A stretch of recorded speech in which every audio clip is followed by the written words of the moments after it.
بسم اللہ الرحمن الرحیم۔ السلام علیکم میرے پیارے بہن بھائیو، آپ دیکھ رہے ہیں اسد کوکنگ۔ لاجواب ریسیپی کے ساتھ حاضر ہوا ہوں۔ گڑ والے چاول جن کو گلانے میں مسئلہ بنتا ہے، تھک ہو جاتے ہیں، جڑ جاتے ہیں، ٹیسٹ میں یار مزہ نہیں آتا، گڑ والے چاول کھانے مزے کے نہیں بنے، ٹھیک ہے۔ جب میرے طریقے سے آپ بنائیں گے انشاءاللہ جو بھی آپ کا بہن بھائی آئے گا، دوست آئے گا، وہ یہی کہے گا ہم آ رہے ہیں لیکن گڑ والے چاول لازمی کھائیں گے۔ اسی ٹرک کو فالو کیجئے، اسی طریقے کو فالو کیجئے، بس مشہور ہو جائے اپنے دوستوں میں، بہن بھائیوں میں، یار گڑ والے چاول لا۔ کوئی بھی میرا دوست آتا ہے نا، وہ مجھے بولتا ہے ہم تب آپ کو ملنے آئیں گے لیکن گڑ والے چاول کھلائیں گے۔ گڑ لے لیا میں نے آدھا کلو، اچھے سے کوٹ لیا ہے میں نے۔ اس کو یہ کام جو میں کر رہا ہوں یہ کام آپ نے لازمی کرنا ہے، اس کو سکپ نہیں کرنا۔ اس میں میں پانی ڈال دیا ہے، تقریباً 1.5 کلو پانی ہوگا۔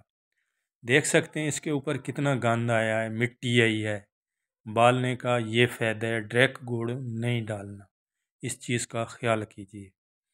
2 چمچ گھی لیں گے، میں نے 3 چمچ لیے، آدھا کلو چاول ہیں، آدھا کلو ہی گڑ تھا، میں تھوڑا سا زیادہ گھی ڈال دیا تھا، 2 چمچ کافی ہیں بس، ٹیبل والا چمچ۔ جو نئے دوست ہیں ان سے گزارش ہے چینل کو ضرور سبسکرائب کریں، بیل آئکن ضرور دبائیں، ویڈیو پسند آ رہی ہے تو ضرور شیئر کریں، لائک ضرور کیا کریں، آپ کی طرف سے بڑا انعام ہوتا ہے، حوصلہ افزائی ہوتی ہے، آپ کا جاتا کچھ نہیں ہے۔ آدھا میں نے پیاز لیا ہے، درمیانہ پیاز تھا، اس کو آپ نے جلا دینا ہے، پیاز کو براؤن نہیں کرنا، جلا دینا ہے، دیکھ سکتے ہیں۔ پیاز ہمارا جل چکا ہے، ابھی ہم نے وہ جو پانی بنا کے رکھا ہے وہ چھاننے کی مدد سے جیسے پانی کو بیل آ جائے، آپ نے اس کو ہلانا نہیں ہے، مٹی جو ہوگی وہ بیٹھ جائے گی، کچرا وغیرہ جتنا بھی ہوگا۔ میں آپ کو دکھاتا ہوں میرے کہنے کا مقصد کیا ہے۔ دیکھ سکتے ہیں کتنا گند ہے نیچے، کتنی مٹی ہے۔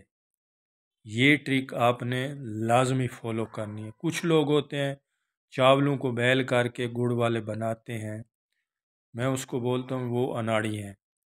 دیکھ سکتے ہیں میں نے 1 چمچ سونف ڈالا ہے، سونف لازمی ڈالیے، تھوڑے سے بادی ہوتے ہیں، اچھا فلیور آتا ہے سونف ڈالنے سے۔